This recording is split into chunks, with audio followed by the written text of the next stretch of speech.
So we will start with a very quick revision of the topics that we have covered in the last session.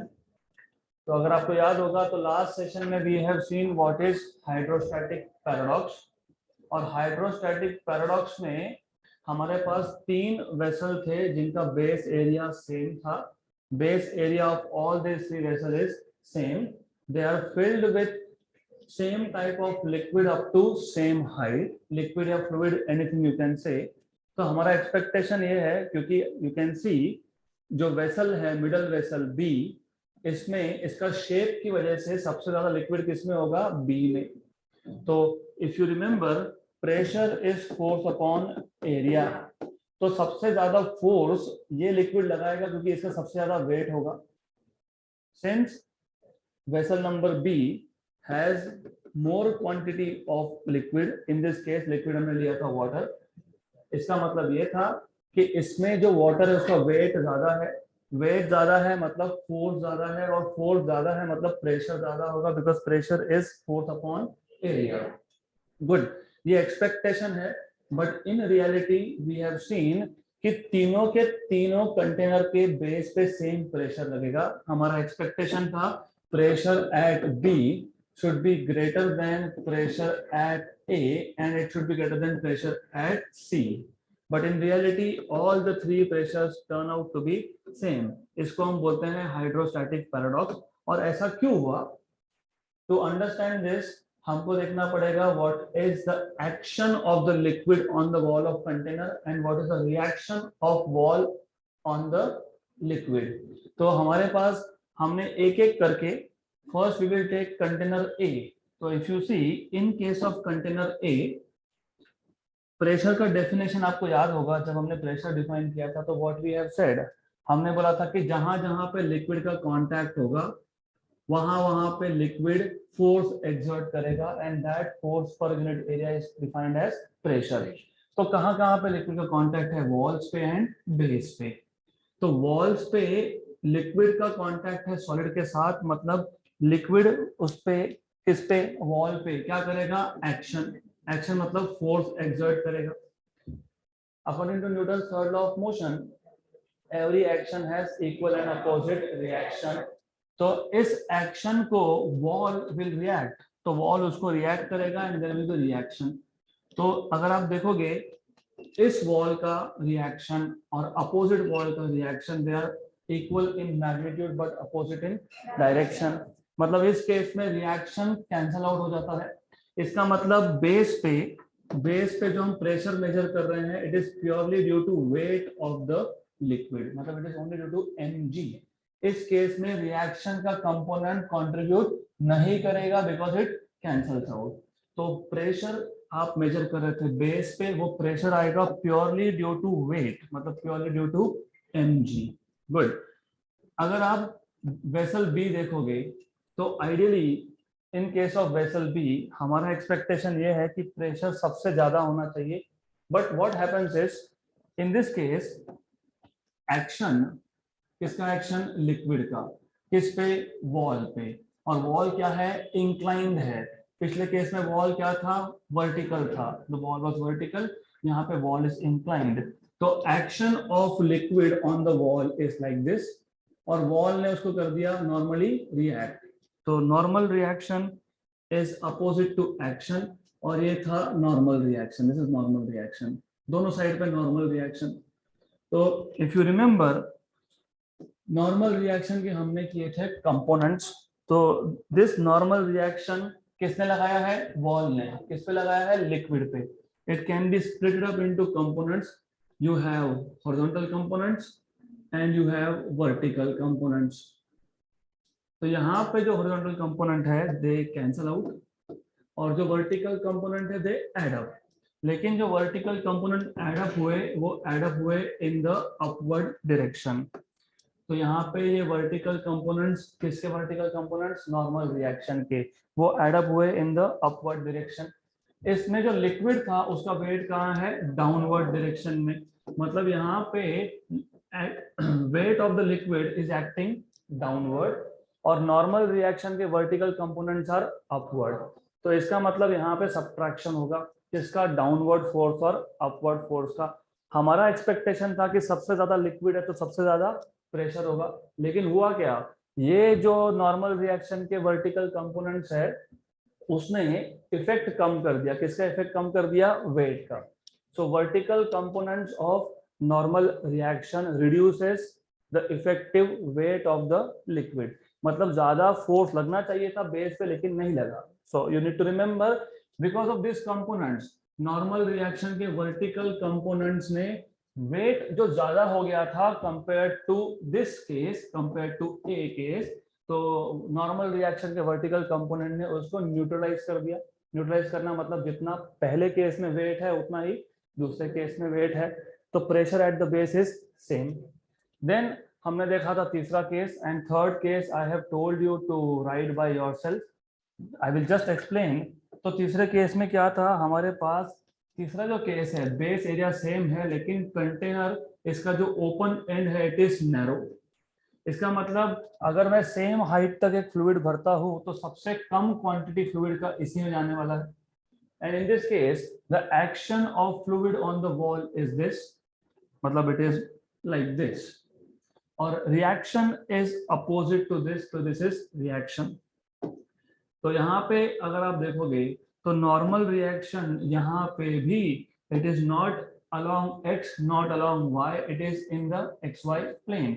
तो यहाँ पे component करोगे, horizontal components of normal reaction again will cancel out, but vertical components in this case ये है नीचे, नीचे मतलब vertically downwards, तो ये vertically downwards component थे। तो हमें ऑलरेडी पता है इसमें सबसे कम क्वांटिटी ऑफ लिक्विड है। सबसे कम क्वांटिटी ऑफ लिक्विड होने का मतलब ये है कि सबसे कम वेट होना चाहिए, मतलब सबसे कम प्रेशर होना चाहिए। बट रिमेंबर, ये जो नॉर्मल रिएक्शन के वर्टिकल कंपोनेंट्स है ये भी डाउनवर्ड्स, तो what they are doing, they are helping, किसको हेल्प कर रहे हैं, वेट को। So they are actually increasing the effective weight. In case of vessel B ये वर्टिकल कंपोनेंट्स अपवर्ड थे, they are reducing the effective weight. In case of vessel C they are increasing the effective weight. तो ये याद रखना, they are increasing the effective weight.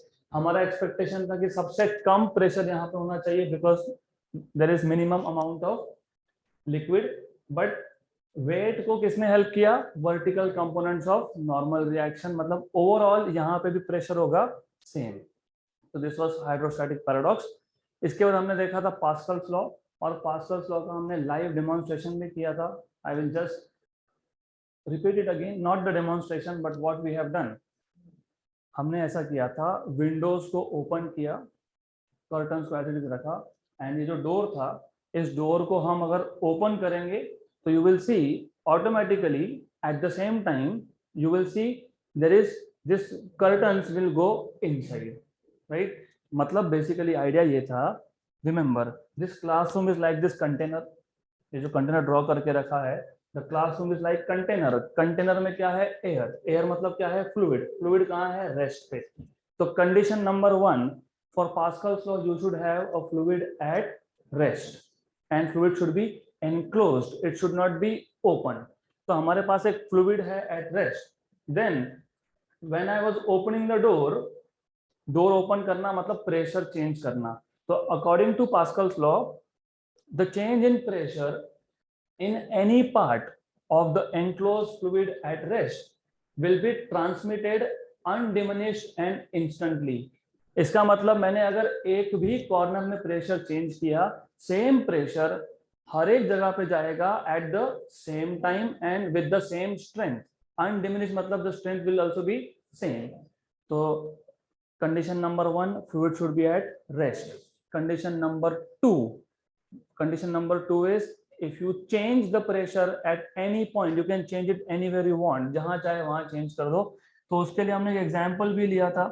तो we have taken a container, इस container में क्या है, गैस, गैस मतलब fluid which is at rest, और हमने इस कंटेनर में 3 प्रेशर मीटर लगा के रखे हैं, A, B and C, and we have a pump, pump के through you can change pressure.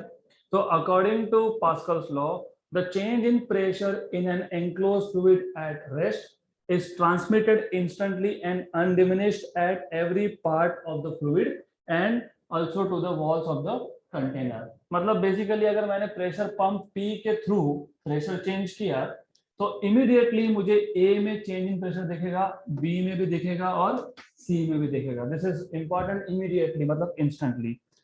Good. तो to summarize, you need to remember what is Pascal's law. Pascal's law याद होना चाहिए. पास्कल्स लॉ क्या है? What is Pascal's law? The change in pressure कहाँ पे? In an enclosed fluid at rest is transmitted instantly and undiminished to all the parts of the fluid and to the walls of container. Very good. अगर आपको ये अच्छे से समझा है तो now it is going to be very interesting today, क्योंकि हमको आज देखना है एप्लीकेशन, और इसके applications they are really interesting. तो we will start with first application of Pascal's law. और आपको याद होगा हमने पास्कल्स लॉ का पहला एप्लीकेशन, उसका इंट्रोडक्शन दिया था. So applications of Pascal's law. The first application is, do you remember hydraulic lift? Hydraulic lift. तो हाइड्रोलिक लिफ्ट मतलब क्या, कहाँ यूज होता है? हमें जब हेवी व्हीकल्स को लिफ्ट करना हो तो hydraulic lift is used to lift heavy vehicles using a very small force.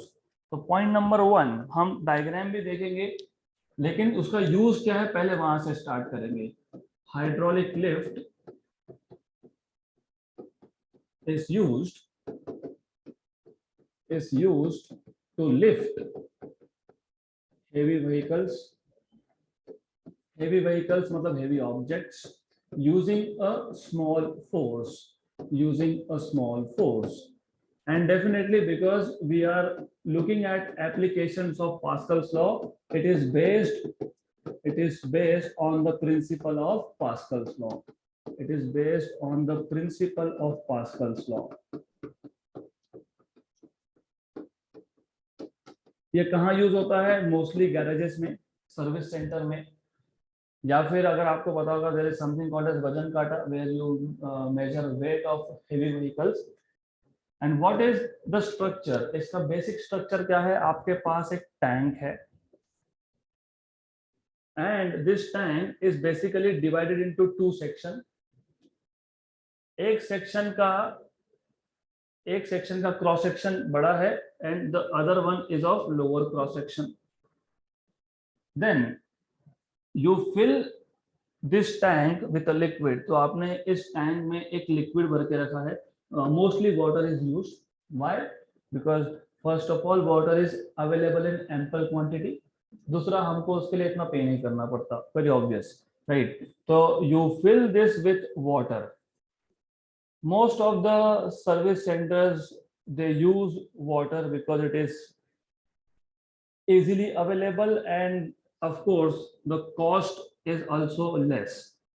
Okay, तो हम क्या करते हैं, हम इन दोनों के दोनों सिलेंडर्स को, क्योंकि इस टैंक को क्या किया है हमने, इस टैंक को हमने सेपरेट करके रखा है, डिवाइड करके रखा है इन 2 cylinders, and we fill this with liquid. This is really important, and liquid in this case is water.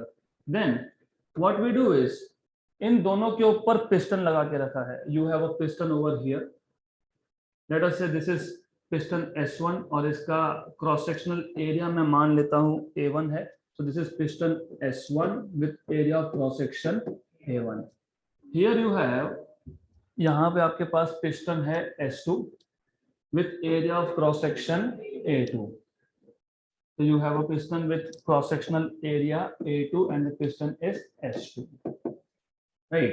तो पहले इसका वर्किंग समझ लेंगे and then we will note down point by point. तो सबसे पहले हमें करना क्या है? हमें हेवी व्हीकल को लिफ्ट करना है. जिस हेवी व्हीकल को आपको लिफ्ट करना है वो हेवी व्हीकल कहाँ पे रखोगे? S2 के ऊपर. तो you are keeping heavy vehicle on top of piston S2 यहाँ पे. Right. Then what you do is, इसके बाद आप क्या करते हो? इसके बाद एक स्मॉल फोर्स आप अप्लाई करते हो. कहाँ पे? स्मॉलर पिस्टन पे. So you apply a very small force. Remember this, it is a very small force. So you apply a very small force on this smaller piston, which is downward force. और ये जो force मैंने apply किया इसको मैं बोल दूंगा F1, right. तो कंडीशंस याद होने चाहिए। कंडीशन यू शुड रिमेंबर, यहाँ पे हमारे पास एक एंक्लोज्ड फ्लूइड है, yes. If it is at rest then you can apply Pascal's law. तो you have a cylinder, you have a tank which is filled with a fluid at rest. This tank is divided into two cylinders, one fitted with a piston of cross-sectional area A1 and other fitted with a piston of cross-sectional area A2. Then you apply a very small force, downward force on S1. And remember, ये बहुत important है, A2 is very very greater than A1. मतलब A2 by A1 का ratio is very very greater than 1. So when you apply a force F1 कहाँ पे? पहले piston पे. What is force upon area? Pressure. मतलब आप यहाँ पे डाउनवर्ड फोर्स अप्लाई कर रहे हो, मतलब आप यहाँ पे प्रेशर अप्लाई कर रहे हो, and that pressure is given by F1 by A1. Now according to Pascal's law, this change in pressure applied at the piston S1 is transmitted instantly and undiminished to all the sections, all the parts of this fluid. इसका मतलब यहाँ भी pressure change होगा, यहाँ भी change होगा, यहाँ भी चेंज होगा, यहाँ भी चेंज होगा, तो यहाँ भी चेंज होगा. So this change in pressure is transmitted instantly and undiminished to all the parts of this fluid. इसका मतलब this pressure is also reaching piston S2, and this pressure will exert an upward force, and that is given by the pressure P2 will be equal to F2 upon A2, right? Then according to Pascal's law, pressure change is same everywhere. मतलब P1 is equal to P2. So P1 equal to P2, but what is P1? F1 by A1, and what is P2? F2 by A2. यहाँ से आपको मिल जाएगा F2 equal to A2 by A1 into F1. But if you remember, A2 by A1 is very very greater than 1. Therefore, F2 is very very greater than F1. मतलब एक small downward force का conversion हो गया एक large upward force में, and this is how you can lift heavy vehicles. Good. तो बहुत interesting application है. इसका जो अगला एप्लीकेशन है वो थोड़ा सा मॉडिफिकेशन है. तो you need to remember all this things which we have mentioned here. सारे फॉर्मूलाज वही रहेंगे. गुड. तो you have to explain this. तो हमने बेसिक तो बता ही दिया. हाइड्रोलिक लिफ्ट क्या है? Of course it is a system which is used to lift heavy vehicles with the application of a small force. किस पे बेस्ड है? It is based on the principle of Pascal's law. Then you have to explain what is the construction of this lift. तो इसमें क्या है? इसमें आपके पास है एक tank. Tank is filled with a fluid like water. So it consists of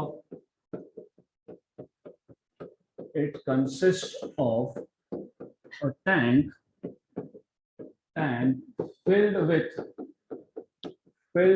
a fluid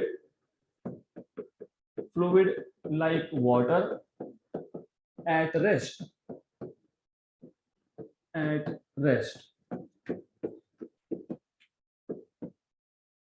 The tank is divided into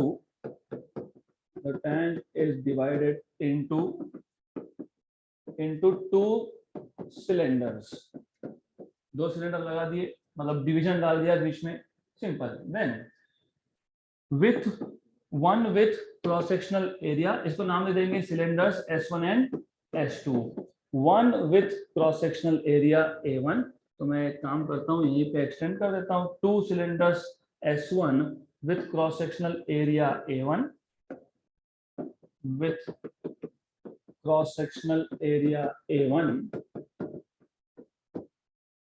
and S2 with cross sectional area A2, right? Here, as you know, A2 is greater than A1, therefore A2 by A1 is very very greater than 1. Equation number 1.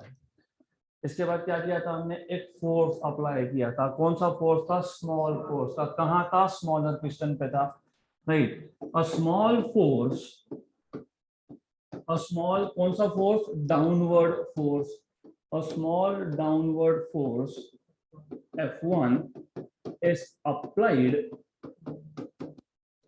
applied, कहाँ पे apply किया? At piston S1, at piston S1, right. ये जो force है ये क्या कर रहा है? This generates a pressure P1। So this force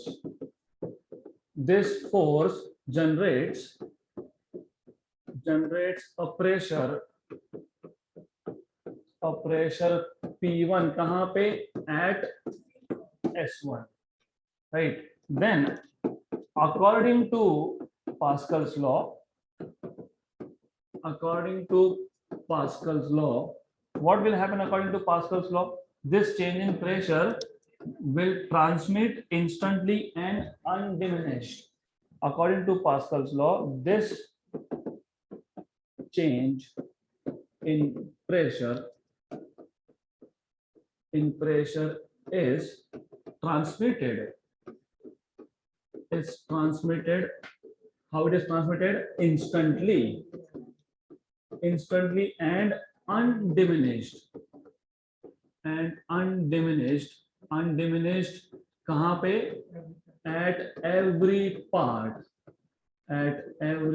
part of the fluid. अगर हर एक पार्ट पे जा रहा है तो कहाँ जाएगा? पिस्टन S2 पे भी जाएगा, and hence at piston S2। तो जो आपने प्रेशर चेंज किया, कहाँ पे चेंज किया? S1 पे। वो चेंजिंग प्रेशर कहाँ गया? हर एक जगह पे गया। तो हर एक जगह पे गया तो S2 पे भी जाएगा। तो ये जो चेंजिंग प्रेशर है ये क्या करेगा? एक अपवर्ड फोर्स अप्लाई करेगा। कहाँ पे? पिस्टन S2 पे। So this pressure exerts an upward force at S2, right? Therefore, pressure at S2 is given by, pressure at S2 is, what is pressure at S2? P2 equal to F2 upon A2. F2 क्या था? F2 था force. So this pressure exerts an upward force. कौन सा force? F2, right, at S2.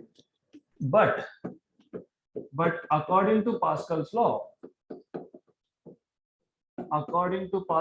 ये जो pressure P1 है और ये जो प्रेशर P2 है, they should be equal. P1 equal to P2. Therefore, F1 upon A1 equal to F2 upon A2. And therefore, from here, what you can have is F2 is equal to A2 by A1 into F1. A2 by A1 into F1. But as you already know, A2 by A1 is very, very greater than 1. Therefore, F2 is very, very greater than F1. Thus, a small downward force F1 is converted into a large upward force. Therefore, a small downward force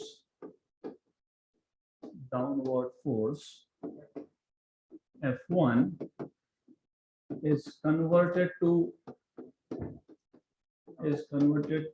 a very large upward force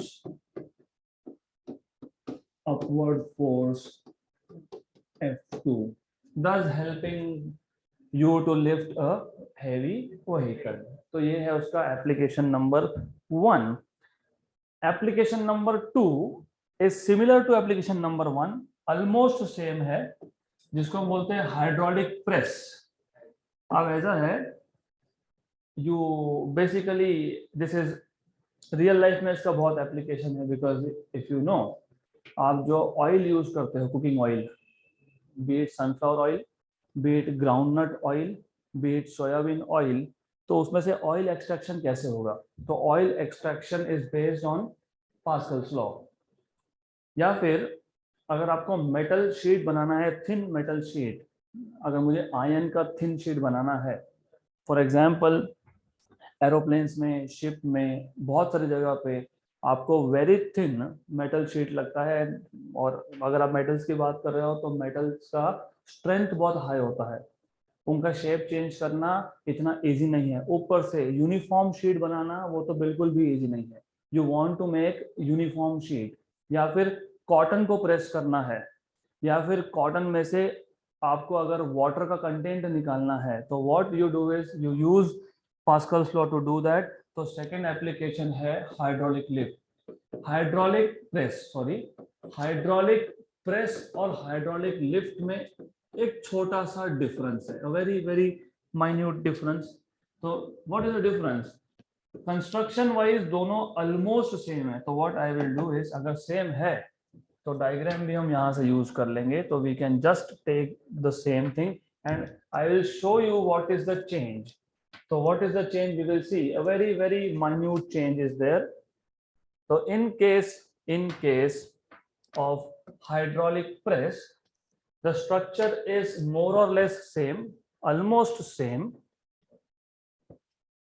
with only difference यहाँ पे जो S2 piston था, S2 piston के ऊपर, S2 piston के exactly ऊपर आप एक प्लेटफॉर्म लगा देते हो।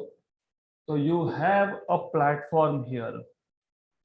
You put extra rigid platform, rigid मतलब not movable, this cannot move.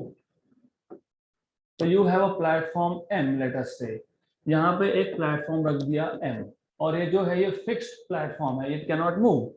तो फिर हम क्या करेंगे? अब बहुत सिंपल है, working is same, working principle is exactly the same, सिर्फ क्या चेंज होगा? अब यू हैव एक्स्ट्रा प्लेटफॉर्म। इस प्लेटफॉर्म का यूज क्या? इट्स वेरी सिंपल, कंप्रेस करने के लिए। तो जो भी मटेरियल आपको कंप्रेस करना होगा, you will put it here, you will put it in the gap of the piston and the platform. Then you apply a small force at S1, मतलब you are applying a pressure. Pascal's law के according ये जो pressure change है, this pressure change will be transmitted undiminished to all the portion of the fluid instantly. तो यहाँ पे जैसे ही small force आपने अप्लाई किया, मतलब आपने यहाँ पे प्रेशर अप्लाई किया, कितना pressure? P1. What is this equal to? F1 by A1. ये प्रेशर चेंज इंस्टेंटली यहाँ पे आ गया, ये बन गया P2 which is F2 by A2. और ये जो फोर्स था F1 that will be converted to upward force F2, और ये स्मॉल फोर्स कन्वर्ट हो गया लार्ज फोर्स में। अगर लार्ज फोर्स में कन्वर्ट हो गया तो ये पिस्टन ऊपर मूव होगा, एंड ये ऊपर मूव भी क्या करेगा? ये प्रेस कर देगा किसको? जो भी मटेरियल आपने इसके बीच में रखा है उसको, राइट? तो ऑयल एक्सट्रैक्शन, मेटल शीट्स बनाना, thin metal sheets, even cotton को प्रेस करना, तो you all of these use this kind of hydraulic press. तो याद रखो व्हाट इज द डिफरेंस।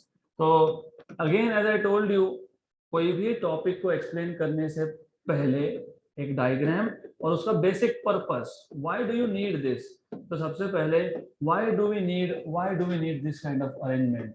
जैसे हमने वहां पे लिखा था, क्या लिखा था हमने बोला था it is used to lift heavy vehicles such as heavy objects such as vehicles using a small force. तो हाइड्रोलिक प्रेस कहाँ यूज करेंगे? कहाँ यूज करते हो? ऑयल एक्सट्रैक्शन, या फिर to make thin metal sheets. So hydraulic press, remember hydraulic press is used for the purpose of oil extraction or to make thin sheets of metal. Construction wise ये exactly same है, right? तो यहाँ पे जो लिखा था वही सब रिपीट होगा। क्या था? It is based on principle of Pascal's law. It consists of a tank filled with a fluid at rest.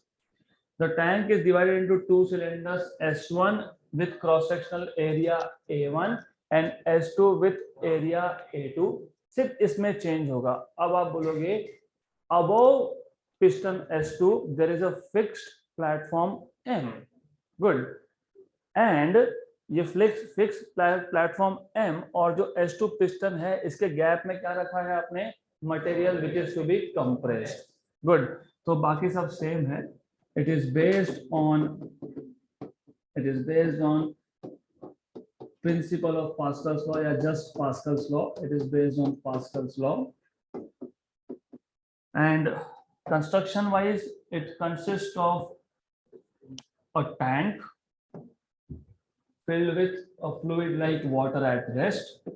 So it consists of a tank filled with a fluid like water, of course, at rest. The tank is divided into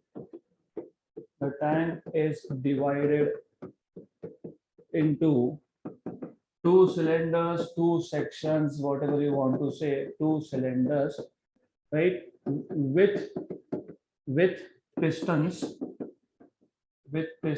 S1 of area A1 and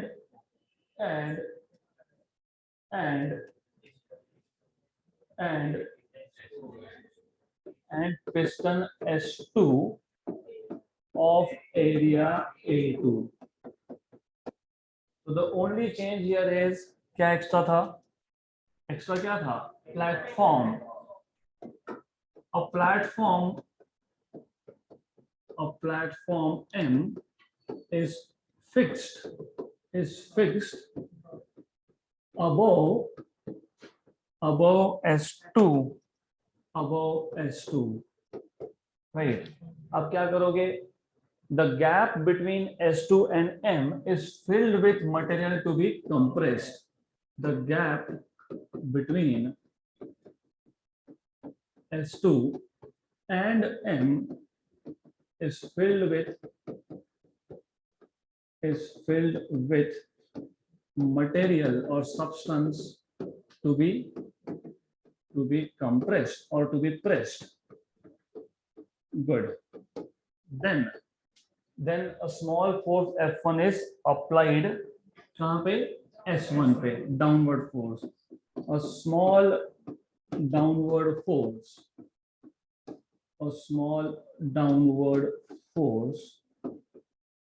F1 is applied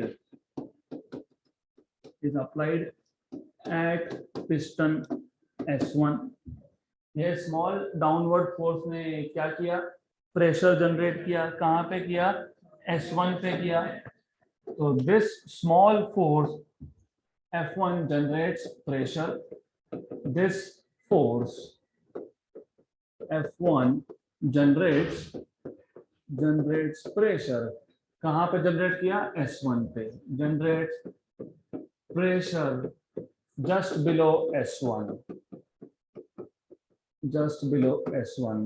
अब ये pressure क्या होगा? कहाँ जाएगा? S2 पे जाएगा. This pressure is transmitted. अभी हम पूरा नहीं लिखेंगे. Transmitted undiminished and instantly. कहाँ पे? At S2. Is transmitted undiminished and instantly at S2. और इस प्रेशर ने क्या कर दिया? एक अपवर्ड फोर्स लगा दिया.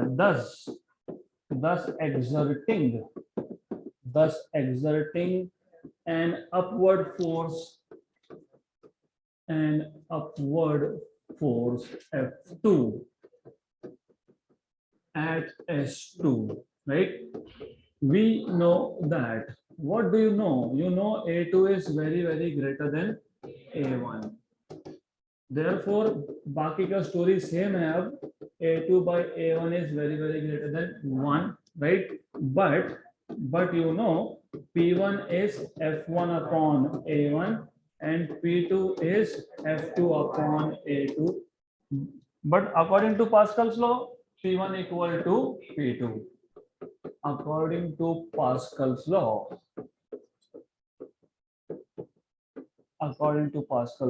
you have P1 equal to P2. Therefore, F1 upon A1 equal to F2 upon A2.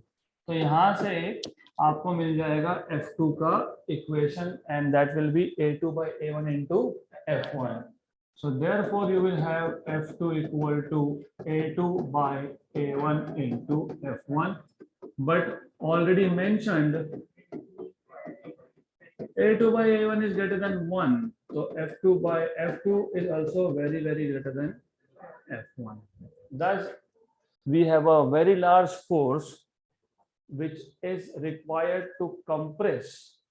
क्योंकि oil extraction इतना easily नहीं होता है. You cannot go on pressing each soybean ball to take oil out of it, right? तो यहाँ पे tons की बात हो रही है. Few metric, I mean of course few tons, 5 ton 10 ton 15 ton एक साथ कंप्रेस होता है. This is how it works. Then तो ये दो एप्लीकेशंस तो वेर कनेक्टेड और सिंपल भी है और इंटरेस्टिंग भी है. But the next one is a better one. तो जो अगला एप्लीकेशन है हाइड्रोलिक ब्रेक्स. तो आपने सुना होगा व्हीकल्स में हाइड्रोलिक ब्रेकिंग सिस्टम होता है. हाइड्रोलिक ब्रेक्स मोस्टली ये hydraulic brakes they are used in heavy vehicles जैसे कि ट्रक्स, बिग व्हीकल्स. ट्रक होगा, ट्रॉला होगा, या you will have may B of course I am not talking about tractors because those who run on highways normally. Tractors का use mostly होता है farms में. तो हेवी व्हीकल्स जो होंगे उसमें हाइड्रोलिक ब्रेकिंग सिस्टम होता है. ये जो मैं यहाँ पे आपको डायग्राम बता रहा हूँ ये हाइड्रोलिक ब्रेकिंग सिस्टम का एक सिंप्लीफाइड वर्जन है, राइट. तो व्हाट यू हैव इज, हमने यहाँ पे ये 4 व्हीलर के लिए दिखाया है but trucks are not 4 wheelers. They have may be 6 wheels, may be 8 wheels. Okay, depending on model to model you will have different number of wheels. अब ऐसा है, you know master and slave, ये आप electronics में भी सुनोगे. Master and slave arrangement. Master is the one who controls, slave is the one who follows, right? तो इसको बोलते हैं मास्टर स्लेव अरेंजमेंट. अब ऑब्वियसली अगर आप ड्राइव करते होंगे, करना नहीं चाहिए वैसे, you are not in the legal age of driving, so right. अगर करते होंगे तो आपको पता है आप जब ब्रेक मारते हो, ब्रेक पैडल को प्रेस करते हो तो चारों व्हील एक साथ रुकने चाहिए. ऐसा नहीं होगा कि एक व्हील पहले ही रुक गया, राइट. ऐसा होता नहीं है, ऐसा होना नहीं चाहिए ideally. So what we do is, तो if you are applying brake मतलब driver is master, driver is giving orders to wheel to stop. तो होगा क्या, as you can see from the figure, हमारे पास ब्रेक पैडल है. When you press brake pedal inside, आपने जैसे ही ब्रेक पैडल को प्रेस किया तो ब्रेक पैडल के साथ एक पिस्टन होता है. ये पिस्टन गया फॉरवर्ड डायरेक्शन में. So this piston moves in forward direction. Remember this is really really important and interesting. इसमें हमको purely theoretical point of view से देखना है. We are not suppose to derive any equations here. तो हमारे पास एक ब्रेक पैडल था, इसको प्रेस करना मतलब क्या, पिस्टन को फॉरवर्ड डायरेक्शन में भेजना, फॉरवर्ड या फिर इनवर्ड, जो भी यूज करो word. So as soon as brake pedal is pressed, the piston connected to brake pedal moves in inward or forward direction. और ये जो ब्रेक पैडल होता है उसके साथ पिस्टन है और ये पिस्टन ये आगे जाके ट्यूब्स होते हैं. तो यू हैव ट्यूब्स और इन ट्यूब में है फ्लूइड एट रेस्ट. तो all this in total 5 different chambers, 4 wheel के और एक ब्रेक का, ये पांचों के पांचों सेम फ्लूइड के साथ कनेक्टेड है. तो you have same fluid at rest in all this 5 chambers. तो जैसे ही आपने ब्रेक पैडल दबाया, पिस्टन अंदर गया. पिस्टन अंदर गया मतलब प्रेशर चेंज हुआ, प्रेशर इंक्रीज हुआ. जैसे ही प्रेशर चेंज यहाँ होगा This change in pressure will transmit instantly and undiminished everywhere. यहाँ भी गया, यहाँ से यहाँ भी आएगा, from here to here and from here to here, right? तो चारों के चारों व्हील्स पे इंस्टेंटली पहुंचा। आपको पता होगा, कभी गाड़ी सर्विसिंग करने गए होंगे तो बोलते हैं ब्रेक लाइनर खराब हो गया, change it. Brake liner is nothing but a rubber pad ना, जो फ्रिक्शन जनरेट करता है। हो क्या रहा है, when vehicle is moving, wheels are rotating, उसको स्टॉप करना है। ज्यादा डेप्थ में जाऊंगा नहीं मैं, क्योंकि फिर ज्यादा डेप्थ में गए तो थोड़ा ऊपर से जाएगा। आइडियली अगर व्हील्स क्लॉकवाइज रोटेट हो रहे हैं या एंटी क्लॉकवाइज, को रोकना है। उसको रोकने के लिए क्या करेंगे, जो व्हील का रोटेटिंग डिस्क होता है उसमें हमको फ्रिक्शनल पैड, वो रबर पैड ब्रेक लाइनर, उसको रोटेटिंग डिस्क के अंदर हमको भेजना है। अगर वो जाएगा तो क्या करेगा, फ्रिक्शन करेगा। व्हाई? बिकॉज रोटेटिंग डिस्क और जो फ्रिक्शन पैड होता है, when they come in contact with each other there is friction, and remember friction is opposition force. तो वो क्या करेगा, अपोजिंग टॉर्क देगा। अपोजिंग टॉर्क मतलब रोटेटिंग बॉडी को स्टॉप करेगा। ये कम से कम स्टॉप नहीं करेगा तो स्पीड कम करेगा, वो हमारे ऊपर डिपेंड करता है। गुड। तो व्हाट इज हैपनिंग, जैसे ही ब्रेक पैडल को दबाया, सिलेंडर, कौन सा सिलेंडर, मास्टर सिलेंडर का जो पिस्टन है वो अंदर गया। अंदर मतलब फॉरवर्ड डायरेक्शन में गया, मतलब प्रेशर चेंज हुआ। ये प्रेशर इंस्टेंटली चारों व्हील पे पहुंच गया। और ये क्या करेगा, ये इसका जो सिलेंडर है उसको फॉरवर्ड डायरेक्शन में बाहर भेज देगा। इसका जो पिस्टन है, इसका स्लेव्स का, तो स्लेव्स के जो पिस्टन है they will be pushed outwards, मतलब in the forward direction. Good. Then इसके ऊपर लगा होता है फ्रिक्शन पैड, जिसको आप ब्रेक लाइनर बोलते हो नॉर्मल लैंग्वेज में, राइट? ये जो ब्रेक लाइनर या फ्रिक्शन पैड होता है, it goes inside rotating wheel. So whenever it comes in contact with the disc of rotating wheel, it generates friction and ultimately the vehicle is stopped. So this is how braking system, hydraulic braking system of heavy vehicles work. ये specifically heavy vehicles के लिए है. It is not used in all the types of vehicles. Is this clear? Interesting. तो master कौन? Brake pedal मतलब driver, slave कौन? चारों के चारों व्हील्स। तो you have one master cylinder and 4 slave cylinders, right? And again a very small force is applied. F1 is very small and that small force becomes very large when it reaches slave cylinder, right? नहीं तो ज्यादा force लगाना पड़ेगा तो then it's again a problem. You cannot apply large force. जब गाड़ी चलाते हो तो very smoothly you apply brake, right? कभी देखा है किक मारते हैं जोर से? नहीं, नहीं ना, होगा भी नहीं। नहीं तो फोर्स लगाने गए, ज्यादा फोर्स लगाने गए, तब तक तो गाड़ी ठुक गई आगे गए। तो that is the idea. So what I will do is I will skip theory part of this. It's not skipping, it is just explaining. So let me explain it orally. It's very simple. तो सबसे पहले hydraulic brakes, they are used as braking system. कहाँ पे? Heavy vehicles. It consists of it is based on Pascal's law, तो पता ही है। It consists of 5 cylinders, 1 master cylinder and 4 slave cylinders. Master cylinder is connected to brake pedal. Slave cylinders are connected to rotating wheels, right? A very small force F1 applied to brake pedal makes the piston of master cylinder move inward या फिर in the forward direction, thus changing the pressure in the fluid at rest.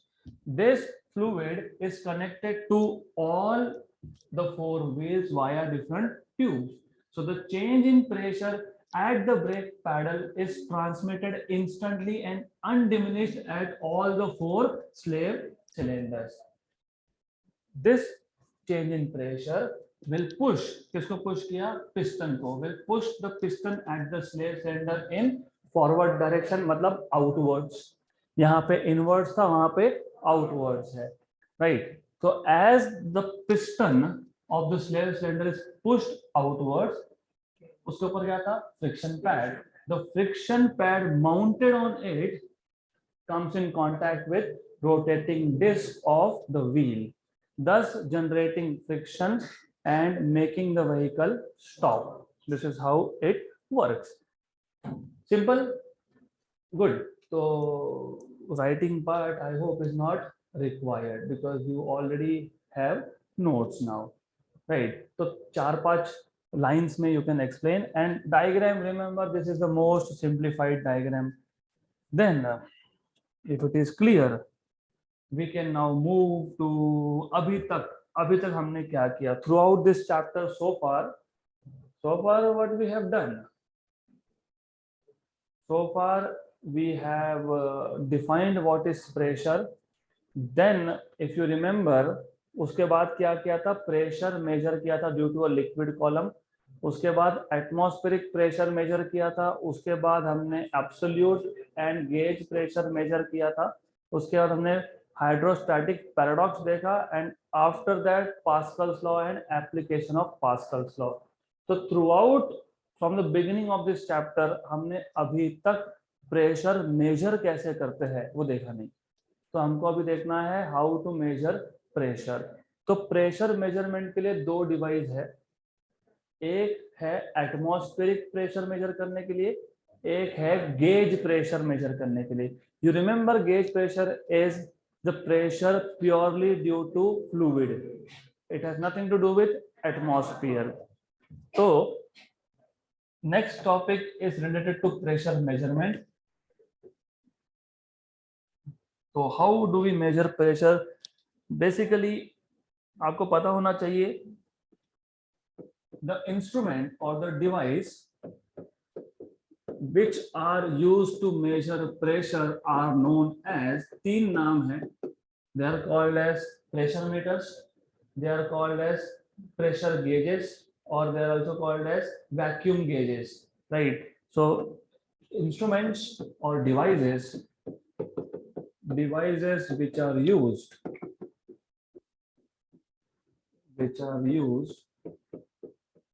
to measure pressure are known as either pressure gauges or vacuum gauges or pressure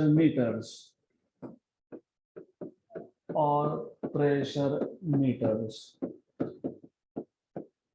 तो यहाँ पे 2 type आएंगे according to your book. आपके book में एक ही मतलब दोनों type का एक ही इंस्ट्रूमेंट दिया है. तो there are 2 types here. One is called as barometer, other is called as manometer. तो बैरोमीटर याद रखना, it is always to measure atmospheric pressure, और manometer is used to measure gauge pressure. So there are 2 types. There are 2 types of pressure meters or pressure gauges. इसमें से जो पहला है इसको हम बोलते हैं बैरोमीटर, एंड बैरोमीटर यूज करता है मर्क्यूरी, इसलिए इसको हम बोलते हैं मर्क्यूरी बैरोमीटर. और as I told you, it is used to measure atmospheric pressure. It is used to measure atmospheric pressure. और जो दूसरा है उसको हम बोलते हैं मैनोमीटर. जो मैनोमीटर है उसके 2 नाम और है.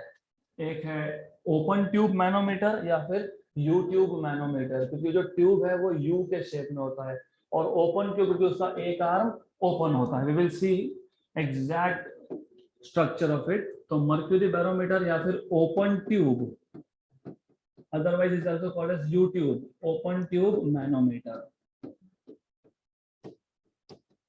ये जो ओपन ट्यूब मैनोमीटर है, it is used to measure gauge pressure. It is used to measure gauge pressure.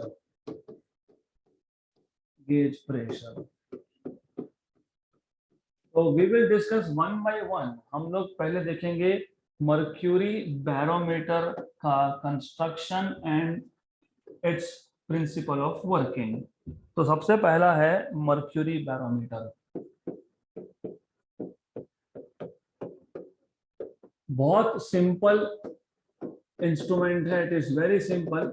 It was first given by Italian scientist, उसका नाम था टोरेसिली, इसलिए टोरेसिली नाम आगे भी सुनोगे। जो वैक्यूम यहाँ क्रिएट होगा उसको बोलोगे टोरेसिली वैक्यूम। मैं बताता हूँ कि व्हाट इट इज लाइक।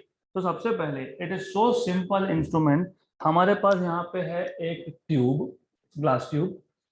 तो we have a glass tube which is completely filled up to its brim, brim मतलब ऊपर तक, which is completely filled with mercury. तो हमारे पास एक ग्लास ट्यूब है which is filled, completely filled with mercury, it is filled up to its brim। यहां तक हमने इसको भर के रखा है। And by the way the length of this tube is around 1 metre, the diameter is around 1 centimetre. तो इसका डायामीटर 1 सेंटीमीटर है, लेंथ है 1 मीटर। 1 मीटर में कितने सेंटीमीटर? 100, मतलब length is 100 times of diameter. Okay, a pretty long tube. Then हमारे पास एक डिश है, a small dish. So we have a small dish। इस स्मॉल डिश में हमने टू सम एक्सटेंट, थोड़ी सी क्वांटिटी में, लिटिल क्वांटिटी में हमने मर्क्यूरी ऑलरेडी भर के रखा है। So we have a dish in which a small quantity of mercury is already filled, right, very small. अब हम क्या करेंगे? अब हम ऐसा करने वाले हैं, हम इस ट्यूब को लेंगे और इसको क्विकली उल्टा कर देंगे। हाँ, अभी समझ लेना, because I don't know why it not works, but anyways. तो what we are going to do is, हमारे पास ये एक ट्यूब था, इस ट्यूब में क्या था? मर्क्यूरी। हमने क्या किया? हमने इतना ही किया, ये ट्यूब उठाया, इसको फटाफट से उल्टा कर दिया। उल्टा कर दोगे तो व्हाट विल हैपन इज, जब आप इसको उल्टा कर रहे हो तो टू सम एक्सटेंड थोड़ा सा क्वांटिटी किसका? मर्क्यूरी का, ये बाहर आ जाएगा, it will spill out. So a little bit of quantity of mercury spills out. तो जितना क्वांटिटी स्पिल आउट हुआ उतना ऊपर बन गया gap, right. What you do is, एक डिश था जिसमें ऑलरेडी क्या है? मर्क्यूरी। एक ट्यूब है जिसमें ऑलरेडी क्या है? मर्क्यूरी। मर्क्यूरी कहां तक फिल्ड है? ब्रिम तक, मतलब कंप्लीटली। देन उसको आपने क्विकली उल्टा कर दिया। क्विकली उल्टा करने का एक रीजन है, थोड़ा मर्क्यूरी तो बाहर आने ही वाला है। मर्क्यूरी बाहर आना मतलब गैप क्रिएट होना, इस गैप में एयर नहीं जाना चाहिए। तो you should not allow air to go inside. That is the reason of quickly inverting this into the dish. अब व्हाट वाज आवर टास्क? हमारा टास्क क्या था? एटमॉस्फेरिक प्रेशर मेजर करना। गुड। अब एटमॉस्फेरिक प्रेशर मेजर करने के लिए हम क्या करेंगे? हम कुछ पॉइंट्स मार्क कर लेंगे। एक पॉइंट ले लेंगे यहाँ पे C। C is a point which is outside the tube, directly exposed to atmosphere। हम सेम लेवल पे एक पॉइंट ले लेंगे B। We have considered another point B which is at same horizontal level। Really important, B और C दोनों same horizontal level पे होने ही चाहिए, इट्स कंपल्सरी। ओके, फिर हम एक पॉइंट लेंगे यहाँ पे A, जो कहाँ पे है? मर्क्यूरी के टॉप पे है। और A के ऊपर क्या है? नथिंग, कुछ नहीं, वैक्यूम। इस वैक्यूम को बोलते हो Torricelli's vacuum. Good. Then you should know few things. Pressure at A is 0। क्यों 0? और कुछ है ही नहीं उसके ऊपर। मैंने इसलिए बताया था, बेसिक्स इसलिए बताना पड़ता है कि आपको पता होना चाहिए प्रेशर होने के लिए क्या चाहिए? फ्लूइड का कॉलम। जब इसके ऊपर कुछ है ही नहीं तो प्रेशर है क्या? 0। अब मान लेते हैं ये जो हाइट है, ये हाइट है h। Good. Then you should know pressure at B and pressure at C are equal. क्यों? क्योंकि आपको फ्लूइड्स का बेसिक पता होना चाहिए। जब दो पॉइंट्स सेम हॉरिजॉन्टल लेवल पे हो तो प्रेशर हमेशा सेम होता है, इररिस्पेक्टिव। C पॉइंट के ऊपर क्या है? एयर। B पॉइंट के ऊपर क्या है? लिक्विड, मर्क्यूरी का कॉलम। उसके बाद भी अगर दो पॉइंट सेम हॉरिजॉन्टल लेवल पे है तो दोनों का प्रेशर क्या होगा? सेम। तो PB equal to PC। But wait a minute, C के ऊपर क्या है, एटमॉस्फेयर मतलब एयर, तो pressure at C is nothing but atmospheric pressure. Good, right. Then ये चीज याद रखना। अब एक काम करता हूं, बीच में एक इक्वेशन और लिखता हूं, but do you know what is pressure at B? H rho g plus pressure at A. तो प्रेशर एट बी याद करो, मैंने इसलिए बताया था, एक लिक्विड उसके ऊपर दूसरा लिक्विड उसके ऊपर तीसरा liquid, what is total pressure? Pressure due to column of first liquid plus second plus third. यहाँ पे बी के ऊपर कौन है? मर्क्यूरी का कॉलम है। तो pressure at B will be h rho g plus pressure at A, लेकिन प्रेशर एट ए तो है नहीं, तो it is only h rho g. Good. तो what do you see? You see from equation number 2 and 3, equation number 2 and 3 से क्या मिलता है आपको? PB equal to PC, but PB is also equal to H rho G, तो PC equal to H rho G. But wait a minute, do you know कि C तो directly atmosphere को exposed है, तो PC is nothing but atmospheric pressure PO, correct? तो from equation number 4 and 5 क्या मिल गया? तो यही तो फाइंड करना था ना, मतलब आप एटमॉस्फेरिक प्रेशर फाइंड करने के लिए सिर्फ यहाँ पे हाइट मेजर कर लो x, राइट? नॉर्मली 76 सेंटीमीटर होता है नॉर्मली, राइट? तो ये 76 सेंटीमीटर होता है normally, into density of mercury. अब 76 सेंटीमीटर है, मीटर में कितना? 0.76। डेंसिटी ऑफ मर्क्यूरी 13,600 और जी की वैल्यू 10। इसको मल्टीप्लाई करोगे तो do you remember 1.015 into 10 power 5 pascal, ये है नॉर्मल एटमॉस्फेरिक प्रेशर। तो कई जगह पे आप देखोगे ऐसे बैरोमीटर लगे होते हैं विच मेजर्स प्रेशर। तो I will repeat it once again, it's very simple and very interesting device, बहुत ही बेसिक है, there's nothing there। तो बैरोमीटर मतलब क्या मेजर करता है? Atmospheric pressure. जो एटमॉस्फेरिक प्रेशर मेजर करता है उसमें में हम लोग मर्क्यूरी ही यूज करते हैं। व्हाई? यू शुड आस्क ना, क्यों मर्क्यूरी, क्यों? Why can not I use kerosene? You can use kerosene, you can use kerosene, but remember kerosene का डेंसिटी बहुत ही कम है। यहाँ पे ट्यूब कितना लिया था? 1 मीटर लॉन्ग। अगर आपको केरोसिन यूज करना है तो 1 किलोमीटर लगेगा, जस्ट एग्जैगरेशन, लेकिन the tube has to be very very very long. तो हम डेफिनेटली हमारे घर में तो नहीं रख सकते उसको, राइट? गुड। तो रिमेंबर मर्क्यूरी क्यों? Because it is highly dense. और इसी यही रीजन है कि जो अगला इंस्ट्रूमेंट है कौन सा? मैनोमीटर, उसमें मर्क्यूरी यूज नहीं होगा, वो समझेगा क्यों। लेकिन याद रखना हर एक, see how interesting is this, हम मर्क्यूरी यूज कर रहे हैं एक जगह पे अल्कोहल भी यूज करते हैं, किसी में केरोसिन भी यूज करते हैं, किसी में वाटर भी यूज करते हैं, only because of different density. इसका डेंसिटी ज्यादा है, तो डेंसिटी ज्यादा है तो ये एटमॉस्फेरिक प्रेशर मेजर करने के लिए यूज होगा। तो इसका कंस्ट्रक्शन क्या था? हमारे पास एक ट्यूब है, ग्लास ट्यूब है। ग्लास ट्यूब को हमने ब्रिम तक, मतलब पूरा का पूरा टॉप तक इसको भर के रखा है, फिल करके रखा है विथ मर्क्यूरी। तो you have this, you have a glass tube which is filled up to its brim, मतलब पूरा completely भर के रखा है with mercury, so it is filled with mercury। then what we do is, अब हमने एक डिश ले लिया। अब रिमेंबर इसका लेंथ कितना? 1 मीटर, इसका डायमीटर कितना? 1 centimetre.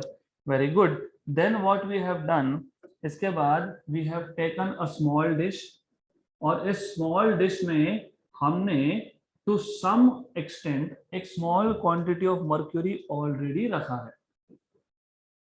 You cannot put nothing here, क्योंकि नथिंग मतलब एयर, जैसा उल्टा करने गए एयर अंदर, तो दैट इज द रीजन कि मर्क्यूरी आपने भर के रखा है। तो बोला कि why we are filling mercury is because the moment you take this, आपने इसको यहां से उठाया, you wanted to invert it, इसको उल्टा कर दिया।